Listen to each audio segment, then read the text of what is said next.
आप देख रहे हैं खबरों, तबसरों और तज्जियात पर मबनी पाकिस्तान का सबसे मोतबर न्यूज शो दुनिया कामरान खान के साथ। अस्सलाम वालेकुम, मैं हूं कामरान खान। फरवरी 8 के इलेक्शंस के बाद शुरू होने वाला इंतखाबी सिलसिला सेनेट के इलेक्शन के बाद आखिरी मंजिल भी अबूर कर चुका है। पीपल्स पार्टी और नून लीग ने हुकूमत साजी के बाद बिला मुकाबला सेनेट की सरबराही हासिल कर ली।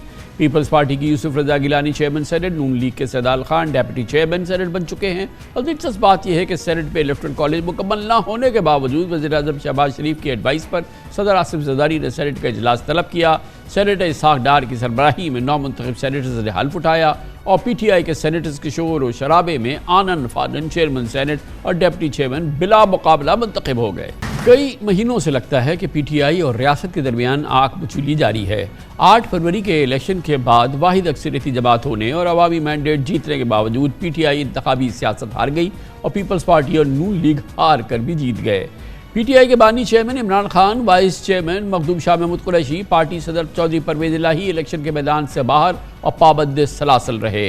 इलेक्शन से पहले PTI अपने इंतखाबी निशान से महरूम हुई और इलेक्शन के बाद PTI को खवातीन और अक़लियतों की मखसूस नशिस्तों पर सियासी और कानूनी कशमकश का सामना करना पड़ा, लेकिन हाथ कुछ नहीं आया।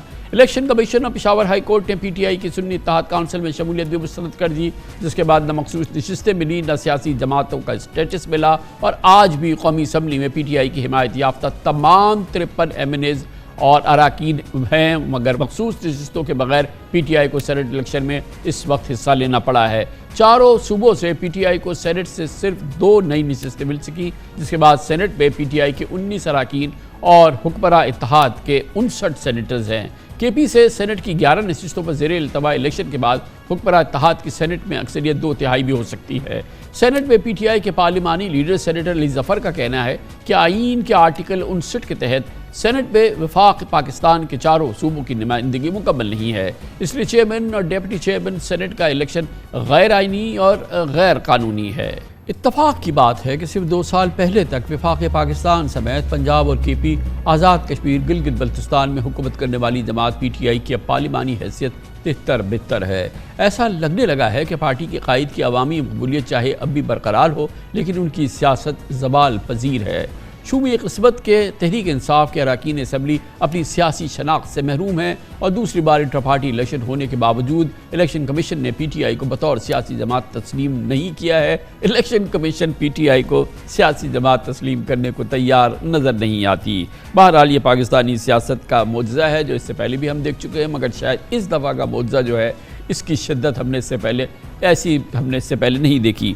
इस इंतहाई अहम मौके पे जबकि पाकिस्तान के इलेक्शन का पूरा प्रोसेस मुकम्मल हो चुका है, हमारे साथ मौजूद हैं पाकिस्तान के नामवर सीनियर सहाफ़ी न्यूज़ एनालिस्ट फ़हद हुसैन। बहुत बहुत शुक्रिया फ़हद साहब, आपने हमें ज्वाइन किया है। 8 फरवरी का सफ़र जो शुरू हुआ वो एक अंदाज से इख्तिताम को पहुँचा, अपनी मंजिल पर पहुँच गया। बड़ी दिलचस्प सूरत हाल है कि कोई इसमें शक नहीं कि PTI इलेक्शन जीती, अवाम की सबसे पॉपुलर जमात रही, सब कुछ रही, लेकिन उसके बावजूद वो इक़्तिदार की जंग हार गई, वो तमाम सियासत की जंग हार गई और वो जमातें जो हार गई थी, पाकिस्तान पीपल्स पार्टी 54 मेंबर्स, आसिफ अली ज़रदारी प्रेसिडेंट हो गए, ट्रम्प कार्ड उनके पास है, नून लीग का आपको मालूम है सिवाय पंजाब के कहीं उसकी कोई ऐसी कोई सिग्निफिकेंस प्रेजेंस नहीं है। अजब समा रहा है ये, बहरहाल ये पूरा ज़माना जो 8 फरवरी से शुरू हुआ और अप्रैल को ख़त्म हुआ है। प्रिया कामरान साहब, आप दुरुस्त कह रहे हैं। ये मामला जो शुरू हुआ था फरवरी 8 के बाद से, वो आज उसका एक तरीके से क्लोजर हुआ है। तमाम तर जो कॉन्स्टिट्यूशनल ऑफिस हैं वो फिल हो गए हैं और मामलाते ज़िंदगी कहें या मामलाते सिस्टम कहें या मामलाते निज़ाम कहें, वो अब स्मूथली चल पड़े हैं। अब बड़ा सवाल जो मेरे ज़हन में है वो ये है कि देखिए दो पैरेलल जो है वो कॉन्ट्रडिक्शंस जो हैं मुझे नज़र आ रही हैं। एक तरफ तो स्टेट और कॉन्स्टिट्यूशन की रिक्वायरमेंट्स हैं और वो पावर पॉलिटिक्स के ज़रिए वो फिल हुई हैं और अब ये निज़ाम चल पड़ा है। लेकिन दूसरी तरफ पब्लिक मैंडेट है, पब्लिक परसेप्शन है और PTI की पॉपुलैरिटी है। नॉर्मली तो ये होता है कि जिस तरफ पॉपुलैरिटी होती है उसी तरफ इक़्तिदार होता है और उसी तरफ रियासती वजन होता है, लेकिन यहाँ पे ये तज़ाद हमें नज़र आ रहा है। अब ये बात आपकी बिल्कुल दुरुस्त है कि पहले राउंड में सियासी जो हार है वो पाकिस्तान तहरीक इंसाफ को मिल चुकी है, हालांकि मकबूलियत में वो अभी भी आगे हैं। लेकिन क्या ये निज़ाम इस तजाद के साथ आगे चल सकता है? मेरे ख्याल में जो बड़ा सवाल है आज का वो यही है। अगर हम रिवायती मामला देखें, कामरान साहब, तो हमने हमेशा देखा है कि स्टेट पावर और इस्टेब्लिशमेंट के जरिए जो जमातें इक़्तिदार में आती हैं, फिर कम अज़ कम कुछ अरसे तक उनका पलड़ा हमेशा भारी रहता है। लेकिन ये एक नया ज़माना है, नए सियासत है और एक नया पॉपुलर लीडर है जो जेल में है। उसके जो आफ्टर इफेक्ट्स हैं, क्या वो अभी मैनिफेस्ट होना शुरू हो जाएंगे या उसमें कुछ टाइम लगेगा?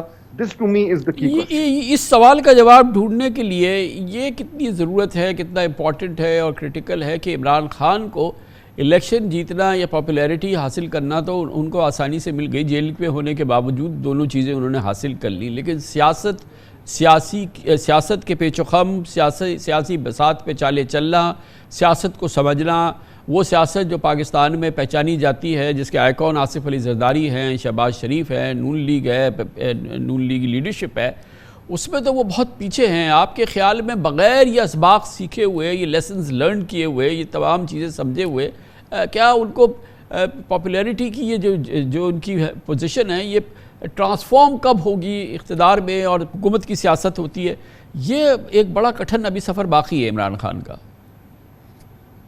बिल्कुल ऐसा ही है, और वो जो कठिन सफ़र है वो और ज़्यादा कठिन इसलिए हो गया है क्योंकि पॉपुलैरिटी जो है वो कैश होती है इलेक्शंस में। उससे पहले जो है वो पॉपुलैरिटी जो है वो उससे खबरें तो बन जाती हैं और हेडलाइंस की जीनत जो है वो बन जाती है, लेकिन उसका जो प्रैक्टिकल इफेक्ट है पावर पॉलिटिक्स में वो इस्टेब्लिश नहीं होता। अब अगर इलेक्शन वाकई में 5 साल के बाद होते हैं और पाकिस्तान तहरीक इंसाफ और इमरान खान साहब को 5 साल वेट करना पड़ता है अपनी पॉपुलैरिटी को कैश कराने के लिए, तो वो बड़ा लंबा अरसा, और पाकिस्तान में 5 साल में बहुत कुछ हो सकता है। यहां तक तो ये बात इस्टेब्लिश्ड है। अब इस वक्त इमरान खान साहब की सियासत अगर मैं देखूं तो कामरान साहब, मुझे ये नजर आता है कि वो किस तरीके से जो है अपनी पॉपुलैरिटी को इलेक्शन से पहले जो है वो अपने एक एडवांटेज की तरह इस्तेमाल कर सकते हैं। उसके 2 ही तरीके हैं। एक तो ये है कि वो किसी तरीके से इस्टेब्लिशमेंट के साथ एंगेजमेंट करें, और जो इस वक्त वो उनकी पार्टी को बिल्कुल दीवार के साथ लगाया गया है, उनको जेल में रखा गया है, इस पोजीशन से वो थोड़ा सा बाहर आए ताकि वो अपनी जो एक मकबूलियत है उसके जरिए इस निज़ाम में ज्यादा वजनी होकर जो है वो लोगों के सामने है। पहली तो ये है। दूसरा ऑप्शन, और ये रिवायती बात है, हमेशा माजी में भी ऐसे हुआ है कि पावर जो है वो निगोशिएट की है अपोजिशन ने। दूसरा ऑप्शन ये है जो कि इस वक्त नजर आ रहा है कि इमरान खान साहब ये कहें कि अभी तक अगर मैं डटा रहा हूं और मैं इनफ्लेक्सिबल रहा हूं और मैंने बिल्कुल लचक नहीं दिखाई तो मुझे उसका फायदा हुआ है, और मेरी सियासत है ये कि मैंने अपनी पोजीशन लेकर हटना नहीं है। अगर वो उस पर डटे रहें तो कामरान साहब अभी तक उनको मकबूलियत के हवाले से तो नुकसान नहीं हो रहा। Can he play the waiting game? मुझे ही लग रहा है कि इमरान खान साहब जो है वो इन दोनों ऑप्शंस के दरमियान जो है वो फैसला करेंगे, और उसके नतीजे में हमें नजर आएगा कि उनकी सियासत और पाकिस्तान की सियासत किस तरफ जा रही। तो ये जो रियल पॉलिटिक्स है इसमें जो ये तो इमरान खान की सियासत है जो उन्होंने किया, जिस अंदाज से वो चल रहे हैं। दूसरी जानिब ये नून लीग और पीपल्स पार्टी की सियासत है। आपने देखा, मैंने अर्ज़ किया, 54 वोटों के साथ आसिफ अली जरदारी प्रेसिडेंट ऑफ पाकिस्तान है। इस हुकूमत की बका की ट्रम्प कार्ड उनके पास है। और दूसरी जानिब ये सियासत ही है ना कि मोहसिन नकवी का या मोहम्मद औरंगज़ेब का या फैसल बावडा का ना पीपल्स पार्टी से कोई ताल्लुक़, ना MQM से ताल्लुक़, ना नून लीग से इन लोगों का ताल्लुक़, मगर इन जमातों ने उनको बना दिया, फ़ौरन नहीं सेनेटर्स बना दिया, और एकोमोडेशन और ज़बरदस्त किस्म की एकोमोडेशन। और हमने देखा तो बड़ा ही एक करिश्मा सा हुआ कि अनूश रहमान अचानक चेंज हो गई, डेप्यूटी चेयरमैन, और सैदल खान आ गए। तो ये जो सियासत की ये जो एकोमोडेटिव सियासत है, ये भी तो बड़ी एक लेसन है इमरान खान साहब के लिए। ये बिल्कुल है, लेकिन देखिए इमरान खान साहब ने अभी तक ये प्रूव किया है कि वो जो एक रिवायती सियासी तौर तरीके हैं वो उस पर चलने को आमादा नहीं है, उस तैयार नहीं है, और उसके नतीजे में उनको वक्ती तौर पर तो नुकसान हुआ है, लेकिन अल्टीमेटली जो है वो उनकी सियासत को फायदा ही हुआ है। अच्छा, लेकिन हैविंग सेड दैट, ये जो स्टेट जो स्ट्रक्चर इस टाइम हमारे सामने है, जिसका भी आप भी जिक्र कर रहे थे, उसमें तो अब ये क्लियर हो गया है कि वो जमातें जो इक़्तिदार में हैं, चाहे पीपल्स पार्टी हो चाहे PMLN हो, उनके पास शायद मकबूलियत तो ना हो, लेकिन अगर वो इस तरीके से पावर स्ट्रक्चर में अपने आप को उन्होंने बराजुमान कर लिया है और उसके जरिए वो आगे आने वाले कई साल गुजार सकते हैं और 5 साल का जो मुद्दत है उसको पूरी कर सकते हैं, तो उनके पास बहुत सारी एडवांटेजेस आ जाएंगी। जो सबसे इंपॉर्टेंट एडवांटेज है वो है इस्टेब्लिशमेंट के साथ अपने ताल्लुकात बरकरार रखना। Thank you so much. जनाब फाद हुसैन हमारे साथ मौजूद थे। कमर्शियल ब्रेक, उसके बाद जिक्र करते हैं वो जिक्र जिसे पाकिस्तानी 25 करोड़ पाकिस्तानियों को इत्मीनान सुकून मिले।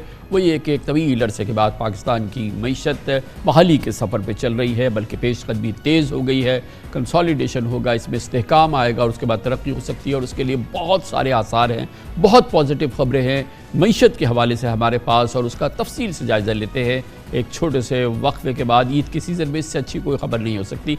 इसके साथ हम थोड़ा वक्त गुजारते हैं छोटे से वक्फे के बाद। Welcome back. हम 25 करोड़ पाकिस्तानियों के लिए इत्मीनान और तसल्ली के लम्हात हैं, क्योंकि मुल्क की मईशत और कारोबार में मसरत और शादमानी के कुछ आसार नज़र आ रहे हैं। ईद से पहले आखिरी कारोबारी सेशन में पाकिस्तान स्टॉक एक्सचेंज झूम उठा। स्टॉक मार्केट के इंडेक्स ने 70,000 पॉइंट्स की सतह पार करके एक नया संग मील उबूर कर लिया।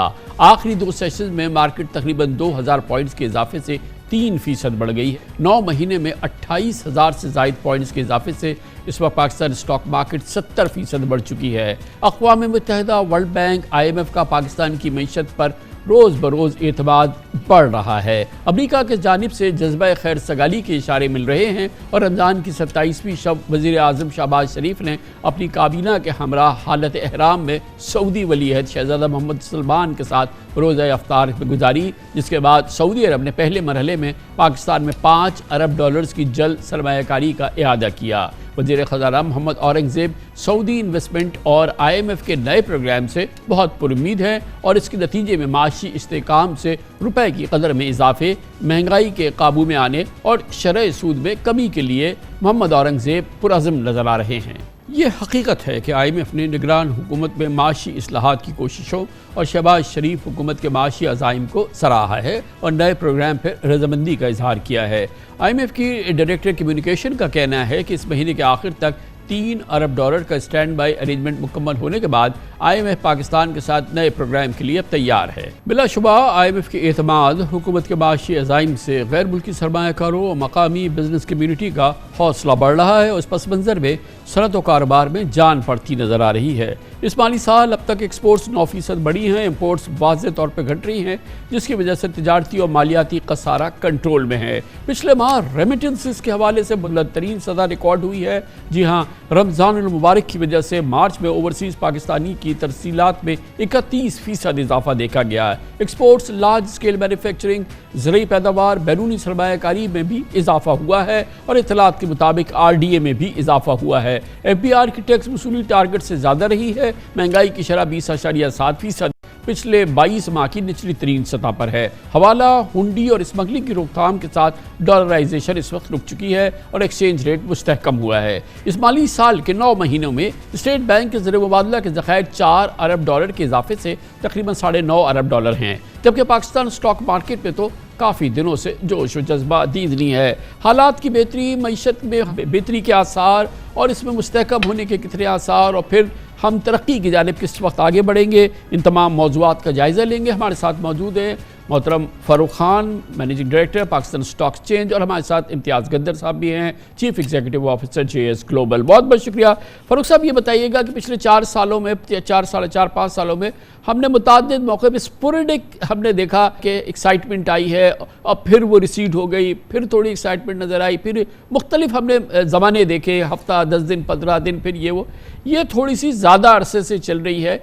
इस वक्त जो हम एक्साइटमेंट देख रहे हैं, या जो इन्वेस्टर्स के अंदर हम कुछ एक रिन्यूड कॉन्फिडेंस देख रहे हैं, ये कितना ड्यूरेबल है, और ये पिछले 4 सालों के मुकाबले में इसमें क्या मुख्तलिफ चीज़ है?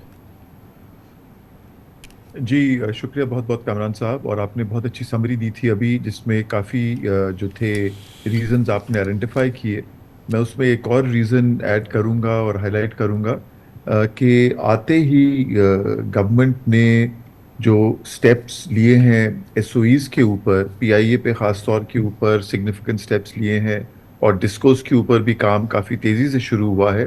वो भी एक बहुत इम्पॉर्टेंट फैक्टर है जो कि इनकरेज कर रहा है इन्वेस्टर्स को कि वाकई इस वक्त गवर्नमेंट जो है वो सीरियस है कि जो लॉन्ग टर्म स्ट्रक्चरल इश्यूज़ हैं, जो कि काफ़ी मुश्किल इश्यूज़ हैं हैंडल करने के, उनको हैंडल किया जाएगा।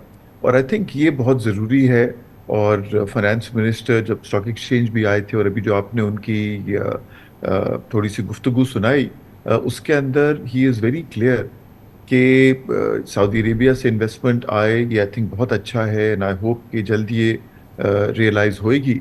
मगर जो हमको within the country hard decisions लेनी है, विद और without the IMF programme, IMF जो कह रहा है वो सब हमारे अपने इंटरेस्ट में है, जो एफएम बार बार कहते हैं कि टैक्स की एफबीआर का रिफॉर्म करना, अपने एक्सपेंडिचर को कंट्रोल करना, स्टेट ओन्ड एंटरप्राइजेज में जो ह्यूज लॉसेस हैं उनको हैंडल करना, ये सब चीज़ें बहुत ज़रूरी होंगी। अदरवाइज जिस तरह आपने कहा कि जिस तरह पहले कुछ हफ्तों महीनों के लिए इन्वेस्टर कॉन्फ्रेंस इम्प्रूव हुआ मगर फिर वो सस्टेन नहीं कर सका, जी तो इसको सस्टेन करने के लिए ये हार्ड डिसीजंस बहुत ज़रूरी हैं। और I think business community, stock market understands this and fully supports the finance minister and the government in taking these hard decisions, जी जो ठीक कि है। तो शॉर्ट टर्म में बेशक मुश्किल फील हुए मगर लॉन्ग टर्म में there is no other option for the country. Imtiaz Khan साहब ये बताइएगा कि ये जो हम एक रैली देख रहे हैं, बड़ी ज़बरदस्त रैली है, मगर it's largely driven by banking sector, और बैंकिंग सेक्टर का भी हमें पता है कि वो क्यों है और कि क्या वजह है, उसमें कोई रॉकेट साइंस नहीं है। लेकिन मईशत के अंदर इसका कंट्रीब्यूशन, मईशत की रिफ्लेक्शन, मईशत काम कर रही है, इकॉनमी पूरी तरह से काम कर रही है, वो कितनी अलाइन हो रही है इस रैली के साथ, ये बताइए। क्योंकि इसको देख के एक्साइटमेंट के नंबर्स तो बड़े ज़बरदस्त है, लेकिन एक्चुअल जो मईशत में है उसको कितना सपोर्ट कर रही है, अलाइन कितनी है ये उसके साथ? नहीं, शुक्रिया कामरान साहब। इसमें देखें, जो एक तो इस पर दो चीज़ें, एक ये है कि हमारी जो मार्केट है वो पूरी तरह इकॉनमी की अक्कास नहीं है। यहाँ पर जो सेक्टर्स हैवी वेट हैं, जैसे आपने कहा कि बैंक्स का एक अच्छा सिग्निफिकेंट वेट है, बट बैंक्स की परफॉर्मेंस सरप्राइजिंग नहीं है। क्योंकि इस साल के शुरू में भी जब जैसे हमने भी अपनी रिपोर्ट्स इशू की थी फॉर द ईयर, तो हमने ये कहा था कि रिफॉर्म्स होंगे, और पहले राउंड में आपको उन सेक्टर्स का बेनिफिट नज़र आएगा जो रिफॉर्म्स के बावजूद भी प्रॉफिटेबिलिटी रिपोर्ट कर सकते हैं, और वो दो सेक्टर्स आपको परफॉर्म करते हुए नजर आए। एक बैंक्स है, बट अगर आप टॉप परफॉर्मर्स देखेंगे तो उस पर आपको फर्टिलाइजर्स भी नजर आएंगे, क्योंकि ये दो ऐसे सेक्टर्स हैं हमारी इकॉनमी के जो बहुत बेहतर पोजिशन है to take the impact of the difficult measures that the government has to take. तो जहाँ हायर इंटरेस्ट रेट्स रहे उसमें ऑब्वियसली बैंक की प्रॉफिटेबिलिटी में पॉजिटिव इम्पैक्ट आया। जो फर्टिलाइजर की प्राइसिंग पावर है, आपने देखा कि गैस की प्राइसेस ऑल्दो बढ़ाई गई, काफ़ी सिग्निफिकेंट बढ़ाई गई, बट क्योंकि एक प्राइसिंग पावर है तो उसकी वजह से प्रॉफिटेबिलिटी की एक्सपेक्टेशन है, तो सरप्राइजिंग नहीं है। और मार्केट हमेशा will be A forward looking indicator. पहले मार्केट अच्छा परफॉर्म करेगी, उसके बाद आपको एक्चुअल इकोनॉमी में इंप्रूवमेंट नजर आएगी, तो वो सीक्वेंस के हिसाब से मेरे ख्याल से चीज़ें एक्सपेक्टेड ही चल रही हैं। अगर ये कंटिन्यू करता है तो रियल इकोनॉमी से भी आपको ऑफशूट्स नजर आना शुरू हो जाएंगे। क्या उसके कुछ आसार हैं खान साहब? ये तो हमने कहा फर्टिलाइज़र थोड़ी बेहतर है, और हमने ये देखा कि ज़ाहिर है कि बैंकिंग सेक्टर तो लीडर है, वो लीड कर रहा है, लेकिन ये दूसरे सेक्टर्स जो है, हमारे टेक्सटाइल सेक्टर है, हमारा फार्मा सेक्टर है, ऑटोमोबाइल है, हमारे और दूसरे इंपॉर्टेंट सेक्टर है, आईटी सेक्टर वगैरह है, इसमें कहीं आपको across the board green shoots नज़र आ रहे हैं, ऐसे जैसे कि इकोनॉमी की ओवरऑल पिक्चर में तो हमें बेहतरी नज़र आ रही है, मगर इन स्पेसिफिक सेक्टर्स के अंदर भी बेहतरी है? जी बिल्कुल, जिस तरह इम्तियाज कह रहे थे कि मार्केट फॉरवर्ड लुकिंग होती है, और जिन सेक्टर्स को आपने कहा कि ये बैंकिंग, फर्टिलाइजर में तो है, मगर आपने पिछले दिनों देखा सीमेंट में भी इम्प्रूवमेंट आई है। और जो एक्सपेक्टेशन है ज़्यादातर एनालिस्ट की कि in the coming months and इस साल के अंदर जो है इंटरेस्ट रेट्स नीचे आएंगे, तो इंटरेस्ट रेट्स आने से ये सारे सेक्टर्स जो आपने मेंशन किए वो भी बेनिफिट करेंगे, और इंटरेस्ट रेट्स का नीचे आने की एक्सपेक्टेशन भी है मार्केट में बिल्ड इन हुई है।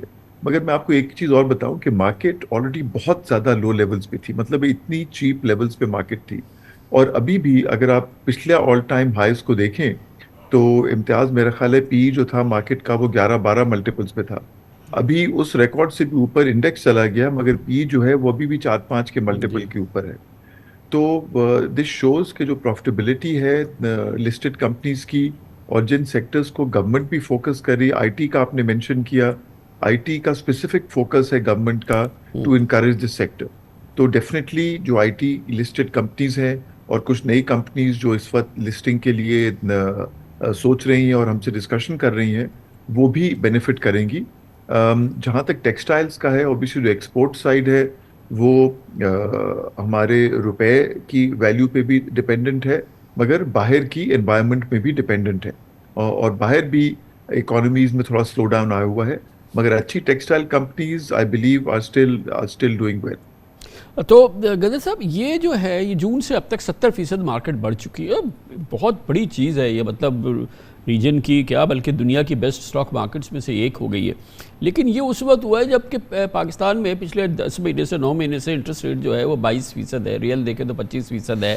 आप यहाँ पे देखें तो म्यूचुअल फंड्स जो हैं वो सारे इन्वेस्टेड जो हैं वो फिक्स्ड इनकम के अंदर हैं। फिर बड़े हाई नेट इंडिविजुअल्स भी, उनके लिए भी बड़ा एक अट्रैक्टिव नंबर्स हैं, वो वहाँ पे इन्वेस्टेड हैं। तो जब ये इंटरेस्ट रेट कटेंगे या नीचे आने शुरू होंगे तो ये इस तरफ जो सर्ज जाएगी तो ये किस तरह से रिफ्लेक्ट करेगी इस पूरी सूरत हाल में, जबकि बगैर इसके 70% बढ़ी है ये मार्केट। ये एक्चुअली हम क्योंकि बेंचमार्क जून को कर रहे हैं तो हमें 70% नज़र आ रही है, लेकिन अगर 4-5 साल का जायज़ा लें तो मार्केट ने परफॉर्म नहीं किया था। जो फारूक साहब ने बात की, हमने एक एनालिसिस पब्लिश किया था नवंबर में जब मार्केट 53,000 हुई थी, तो हमने उसमें हाईलाइट किया था कि मार्केट ने पिछले 7 साल की अर्निंग्स ग्रोथ को सिरे से नज़रअंदाज कर दिया, क्योंकि जो हमारे इकोनॉमिक इश्यूज़ चल रहे थे, पॉलिटिकल इश्यूज़ चल रहे थे, हम चले गए थे डिफ़ॉल्ट मल्टीपल्स पे। इस वक्त भी जो मार्केट रिकवर हुई है तो अगर देखा जाए तो अपने प्रीवियस 2 सालों को अगर हटा दें तो ऑल टाइम लोस पे ही है। तो मार्केट के अंदर जो डिफ़ॉल्ट का एक डिस्काउंट चला गया था वो अब निकलना शुरू हुआ है कि मार्केट पाकिस्तान डिफ़ॉल्ट की हद तक नहीं जाएगा। और दूसरा ये जो आपने कहा कि जब इंटरेस्ट रेट्स नीचे आएंगे तो बिल्कुल जो एक और चीज़ होगी वो थोड़ी सी सेक्टर रोटेशन भी होती है कि फिर लोअर इंटरेस्ट रेट के जो बेनिफिशियरी सेक्टर्स हैं, जो कि ज़्यादा लेवरेज कंपनीज़ हैं, वो आपको ज़्यादा फोकस में नजर आएंगी। जो कैश रिच कंपनीज़ हैं, जो हाई इंटरेस्ट रेट के बेनिफिशियरीज हैं, उनमें थोड़ा सा स्लो डाउन नजर आएगा। तो मार्केट के मोमेंटम के लिए अच्छा है। एसेट प्राइसेस के लिए जनरली इंटरेस्ट रेट्स का नीचे आना जनरली अच्छा ही होता है, और ये एक्सपेक्टेशंस आपको मार्केट में ऑलरेडी बिल्ट इन होती हुई नजर आ रही है। और कुछ हद तक ये रैली 70% की इस एक्सपेक्टेशन से भी ड्राइव हुई है कि गोइंग फॉरवर्ड इंटरेस्ट रेट्स नीचे आएंगे।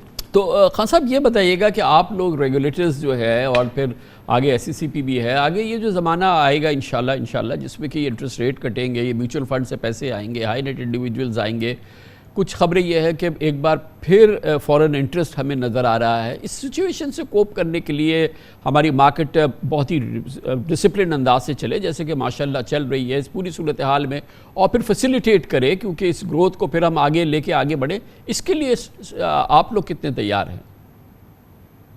नहीं जी, बिल्कुल SECP और PSX माशाल्लाह बिल्कुल तैयार है और काफ़ी अरसे से तैयार रहा है। तो आई एम वेरी हैप्पी कि दीज टाइम्स आर कमिंग।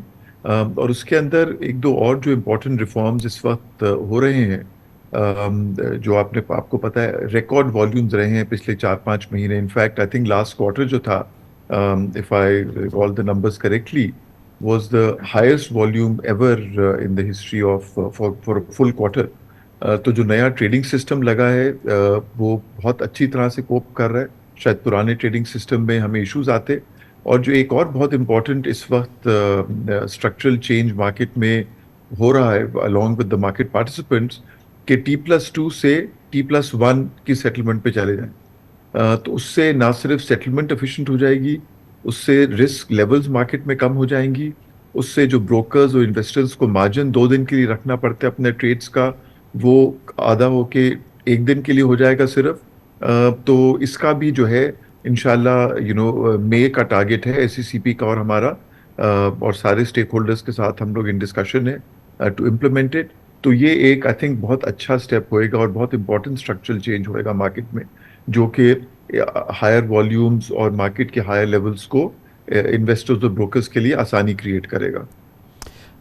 इम्तियाज़ से ये बताइएगा, एक हमारा बड़ी इंपॉर्टेंट हमारी पाकिस्तान की मार्केट में बहुत ही उसको फील किया जाहिर है कि हमारे यहाँ से फॉरेन इन्वेस्टर्स चला गया, उसको नुकसान भी हुआ, एक्सचेंज रेट ने उसको मारा, मतलब उसके लिए गुंजाइश बिल्कुल कम रही।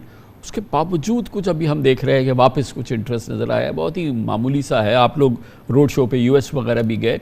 ओवरऑल मुझे व्यू दीजिए कि बाहर अब कितना इंटरेस्ट वापस आ रहा है, क्योंकि ये तो हमारे लिए क्रिटिकल है ना, जब तक कि वो FDI नहीं आएगा और पोर्टफोलियो इन्वेस्टमेंट नहीं आएगी, ये तो हमारे लिए बड़ी मुसीबत होगी। मगर क्या अभी इस वक्त क्या पल्स क्या है? देखिए, फॉरेनर्स की पल्स पिछले 2 साल से यही रही है कि we have no issues with your companies.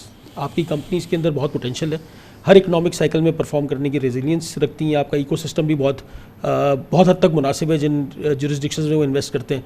But जो प्रॉब्लम है वो हमेशा मैक्रो की ही रही है उनकी, और करेंसी उनका सबसे बड़ा कंसर्न होता है।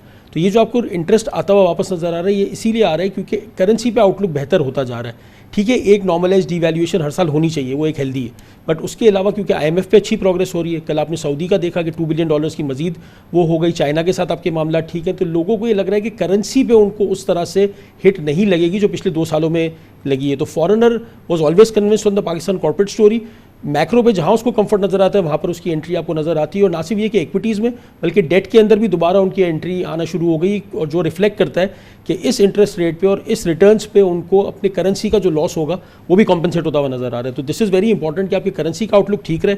मैक्रो न्यूज़ फ्लो आपका अगर इंक्रीमेंटली पॉजिटिव आता रहेगा तो हम तो ये एक्सपेक्ट कर रहे हैं कि फॉरेनर्स यहाँ पर बिग नंबर्स में पार्टिसिपेट करेंगे, may be something reflecting the glory days of back of 2005, 6 and 7 कि जहाँ पर लोगों को करेंसी का कंसर्न नहीं होता था। करेंसी का कंसर्न ना हो खान साहब, इसमें करेंसी में कुछ फर्दर स्ट्रेंथ गेन करती है आपको नज़र आ रही है कुछ? क्योंकि एक ये भी ख्याल है कि जब एक्सटेंडेड फंड फैसिलिटी हमारे पास आ जाती है और फिर ये कुछ एफडीआईज शुरू होते हैं पोर्टफोलियो में, और ओवरऑल हम देख रहे हैं आरडीए के अंदर भी एक अच्छा हम सर्च देख रहे हैं, ओवरऑल आपका एक्सचेंज रेट के हवाले से क्या आउटलुक है? देखिए जी, जहाँ तक एक्सचेंज रेट का, और मैं सिर्फ ऐड करूंगा कि ना सिर्फ लोकल डेट इंस्ट्रूमेंट्स में आ रहे हैं मगर हमारे बॉन्ड की परफॉर्मेंस भी बहुत अच्छी रही है जी। जो कि इम्पोर्टेंट है, बिकॉज जिसने एफएम ने कहा हम पैंडा बॉन्ड करना चाहते हैं, तो वो भी हमें जो है डाइवर्सिफाइड बोरोइंग बेस चाहिए है, ताकि डिफरेंट सोर्सेज से हमारे पास फॉरेन एक्सचेंज आ सके।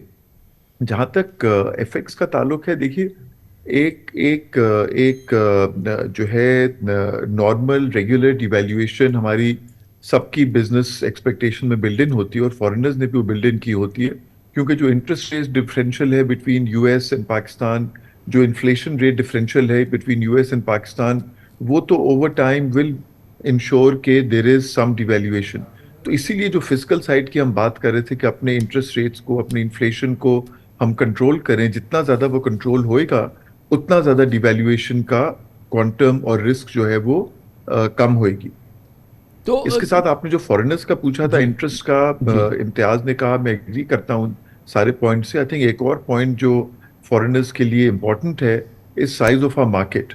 डॉलर टर्म्स में हमारा मार्केट का साइज बहुत छोटा हो गया, एंड लार्ज इंस्टीट्यूशनल इन्वेस्टर्स की रिक्वायरमेंट होती है कि एटलीस्ट एक मिनिमम साइज की इन्वेस्टमेंट और फ्री फ्लोट में वो इन्वेस्ट कर सके।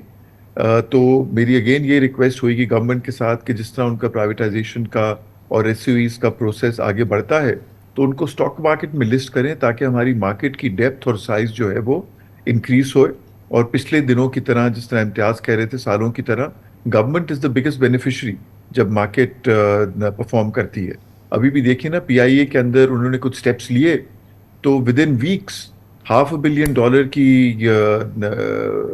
जो है वैल्यू मार्केट ने इंक्रीज करके गवर्नमेंट की शेयर होल्डिंग में बढ़ा दी। तो गवर्नमेंट ने स्टेप्स लिए और मार्केट ने इमीडिएटली उसको रिकग्नाइज भी किया और रिवॉर्ड भी किया। तो आई होप कि ये चीज गवर्नमेंट माइंड में रखेगी, क्योंकि और ज्यादा से ज्यादा कंपनीज को through the stock market list भी करेगी और प्राइवेटाइज भी करेगी। तो यही है कि जब हमारे पास अगर इंटरेस्ट आए, हमारे लोकल आए, तो हमारा फ्लोट बहुत कम है, हमारी गुंजाइश बहुत छोटी सी मार्केट है। स्टेट लाइफ 2 बिलियन के साथ आती है तो पूरी मार्केट को हिला देती है, फ्यू मिलियन डॉलर्स। इसको जैसे कि अभी खान साहब ने फरमाया कि ये तो हमारा बड़ा क्रिटिकल ज़रूरत है कि हम अपना कुछ हुजूम तो बढ़ाएं। नहीं, बिल्कुल। और इसमें आई थिंक 2 चीज़ें होंगी। एक तो ये कि लिक्विडिटी इंक्रीज़ हो तो चेंज ऑफ हैंड्स जल्दी होगा मार्केट में। जब डेप्थ होगी तो वो जो आपने बात की कि एक इंस्टीट्यूशन आया 2 अरब रुपए इन्वेस्ट करने के लिए, क्योंकि मार्केट में वॉल्यूम नहीं है तो उसको 2 अरब इन्वेस्ट करने के लिए प्राइसेस को इम्पैक्ट ऊपर की तरफ करना पड़ता है। अगर मार्केट में लिक्विडिटी आ जाए तो 2 अरब रुपए आपके फॉरेन अप्लाई हो जाएंगे। जहाँ तक मार्केट की इंक्रीज़ का बात है तो मैं बिल्कुल, ये फारूक साहब हैं और मैं बिल्कुल अप्रिशिएट करूँगा, स्टॉक मार्केट और एसईसीपी ने मिलकर जिस तरह से नए आईपीओज़ के लिए राह हमवार की है। पहले एक बहुत लंबा प्रोसेस था, फारूक साहब ने और एसईसीपी ने सबने मिलकर इसको भी बहुत क्विकन कर दिया है प्रोसेस को, कि आपको एंड टू एंड 40 डेज़ के अंदर आप सारी चीज़ें करके अपनी कंपनी को लिस्ट कर सकते हैं। तो आई थिंक उससे साइज़ को बेनिफिट मिलेगा। और but in the near term till we increase that size, I think market की लिक्विडिटी जितनी बढ़ेगी उतना प्राइस इंपैक्ट कम होगा किसी के एंटर होने का या एग्जिट होने का। क्योंकि जब वॉल्यूम नहीं होते तो अब इसी तरह का बड़ा इदारा अगर 2 अरब रुपए निकालने आए मार्केट से तो उसका भी इंपैक्ट बहुत ज़्यादा होता है। तो हमें चाहिए कि प्राइस इंपैक्ट को मिनिमाइज हो, और वो होगा जब मार्केट की डेप्थ और लिक्विडिटी ज़्यादा होगी। क्या आप आउटलुक है, क्या देख रहे हैं खान साहब? सबसे बड़ा एक और बड़ा मसला हमारे यहाँ ये रहा है, ज़ाहिर है पिछले 5 साल में जब मार्केट ने सफ़र किया कि हमारे यहाँ IPOs नहीं हुए, लोग मार्केट में आए नहीं, गवर्नमेंट पीछे बैठी रही, जो आना चाहते थे वो पीछे चले गए, डालडा वगैरह। तो ये एक हमारे लिए एक बहुत बड़ी एक हमारी ये वीकनेस है। ये कहाँ आप लोग इसमें क्या करेंगे, और इसका आपको क्या आगे क्या नज़र आ रहा है कि इसमें कुछ बेहतरी है? नहीं, बिल्कुल बेहतरी है। और इसके अंदर रियली आईपीओ के लिए 3 चीज़ें बहुत ज़रूरी हैं कामरान साहब, जिसमें से हर एक चीज़ एसईसीपी या पीएसएक्स से कंट्रोल में नहीं है। जिस तरह इम्तियाज़ ने कहा, इनफैक्ट इम्तियाज़ 40 डेज नहीं 29 डेज का प्रोसेस हमने बना लिया है from start to end for a new IPO, जो कि एक बहुत ही एग्रेसिव टाइमलाइन है। और अभी 4 आईपीओज हमने अप्रूव किए हैं इस टाइमलाइन के। तो ये थ्योरी नहीं है, एक्चुअली प्रैक्टिस में है। और एक सारे आईपीओज जो हैं ये अब अगले 3-4 हफ्ते में, एक तो हुआ था अभी ईद से रमज़ान में, और बाकी जो है इमीडिएटली आफ्टर ईद इंशाल्लाह आ रहे हैं। उसके अलावा बाकी आईपीओज भी हैं जो कि डिफरेंट स्टेजेस ऑफ डिस्कशन अपने कंसल्टेंट्स के साथ और पीएसएक्स के साथ हैं। मगर इसके साथ साथ जो दूसरी चीज़ है जो हम मार्केट की बात कर रहे थे, कि मार्केट के मल्टीपल्स और वैल्यूएशंस अभी भी बहुत कम है। तो जाहिर जो नई कंपनी आती है, जो एग्जिस्टिंग शेयर होल्डर्स जब आईपीओ कर रहे होते हैं, तो वो भी चाहते हैं कि कुछ एक रीजनेबल मल्टीपल मिले। तो 4-5 का मल्टीपल इतना अट्रैक्टिव नहीं लगता नए कंपनीज को लिस्ट करने के लिए। तो वो एक चैलेंज है। मगर अच्छी कंपनीज के लिए डिमांड है, लिक्विडिटी है। तो जिस तरह मैंने कहा, आहिस्ता आहिस्ता जिस तरह मार्केट इंप्रूव हो रही है, लोग आगे आ रहे हैं। तो मार्केट तीसरा जो सबसे इम्पोर्टेंट पॉइंट है कि लोग आईपीओ करते हैं जब अच्छे बड़े प्रोजेक्ट्स लग रहे होते हैं और उनको कैपिटल चाहिए होता है एक्सपैंड करने के लिए, नए प्रोजेक्ट्स लगाने के लिए। और वो चीज़ जब भी चेंज होएगी जो हम बात कर रहे थे कि जब ओवरऑल मैक्रो सिचुएशन इंप्रूव होए, डोमेस्टिक फॉरेन इन्वेस्टर्स नए प्रोजेक्ट्स लगाएं, तो वो फिर आकर आईपीओ करते हैं अपने आप को फाइनेंस करने के लिए उन प्रोजेक्ट्स के लिए। तो इंशाल्लाह, मगर things are much better last year से कंपेयर अभी करें हम, ये तो बताएं कि आईपीओ की सिचुएशन बहुत ये जो इंप्रूव सूरत है। हाल जिसका कि ये अभी खास साहब बात कर रहे थे कि हमारी मार्केट इंप्रूव हो, मल्टीपल्स इंप्रूव हो, जाहिर है कि इंटरेस्ट आए।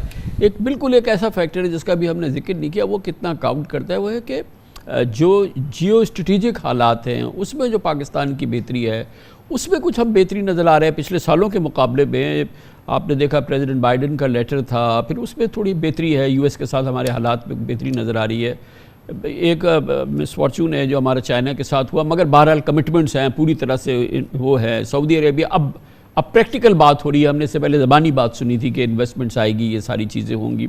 ओवरऑल SIFC का इदारा भी है, उसके थ्रू भी काम हो रहा है, अल्लाह का शुक्र है, क्रॉप वगैरह बेहतर हो गई हैं।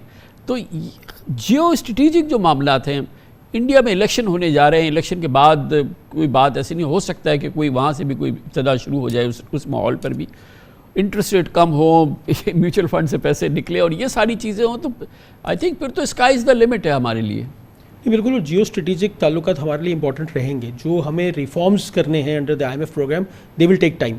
बट आपका जो नियर टर्म फिक्स है उसमें बहुत इंपॉर्टेंट है रोल इन सारी फ्रेंडली कंट्रीज़ का। तो चाहे वो US हो, चाइना हो, सऊदी अरब हो या बाकी मिडिल ईस्टर्न कंट्रीज़ हो, उनका एक बहुत इंपॉर्टेंट रोल है। तो पाकिस्तान के लिए एक बैलेंसिंग एक्ट भी है, कहीं कहीं पे पाकिस्तान के लिए एक बैलेंस करने का चैलेंज भी आता है। बट इस वक्त जैसे हम देख रहे हैं कि US की तरफ से ही पॉजिटिव न्यूज़ आई, सऊदी ने तो कल प्रैक्टिकली वो किया है, हो सकता है और मिडिल ईस्टर्न कंट्रीज़ इसको फॉलो करें, और चाइना तो कंटिन्यूसली एक रोल प्ले कर रहा है। सो ये एक इंपॉर्टेंट फैक्टर है, इसका कंटिन्यू होना भी बहुत ज़रूरी है। जितना ये कंटिन्यू होगा मार्केट में, उतना कंफर्ट आपको नजर आएगा कि शॉर्ट टर्म के हमारे प्रेशर्स इन फ्रेंडली कंट्रीज़ की वजह से राइड ऑन हो जाएंगे, और जो गवर्नमेंट का रिजॉल्व नजर आ रहा है to resolve the issues from a medium and long term perspective, तो एक अच्छा कॉम्बिनेशन बन के सामने आ सकता है। और ये जो PIA की अगर हो जाती है, जो कि मिड जून के अंदर प्राइवेटाइजेशन हो जाती है, ये कितना इंपॉर्टेंट फैक्टर होगा, क्योंकि पहला बिग टिकट प्राइवेटाइजेशन है जो पाकिस्तान के कई दहाइयों में पहली बार होगा, अगर होता है इंशाल्लाह। बिल्कुल, तो ये रिफॉर्म एजेंडा का फॉलो थ्रू है कि एक है कि हमें करना क्या है, और शायद हमें बहुत सालों से पता है हमें क्या करना है। ये जो फिस्कल ड्रेन है हमारा बिकॉज ऑफ दीज इंस्टीट्यूशंस, इनको प्राइवेटाइज करके, इनको प्राइवेट हैंड्स में दे के, इनके लॉसेस को कम करके, ये सारी चीज़ें तो हमें बहुत पहले कर लेनी चाहिए थी। तो अगर एक पहला प्रैक्टिकल एग्जाम्पल एग्जीक्यूट हो जाता है, अच्छे तरीके से हो जाता है, तो मार्केट को बहुत कॉन्फिडेंस आएगा कि रिफॉर्म्स ना सिर्फ ये कि डिस्कस हो रहे हैं बल्कि एग्जीक्यूट भी हो रहे हैं। बहुत बहुत शुक्रिया फ़ारूक खान साहब, managing director Pakistan stock exchange, जनाब Imtiaz Gadar, chief executive officer JS global. इसके साथ ही हमारे आज के प्रोग्राम का इख्तिताम होता है। कामरान खान को इजाज़त, अल्लाह हाफ़िज़।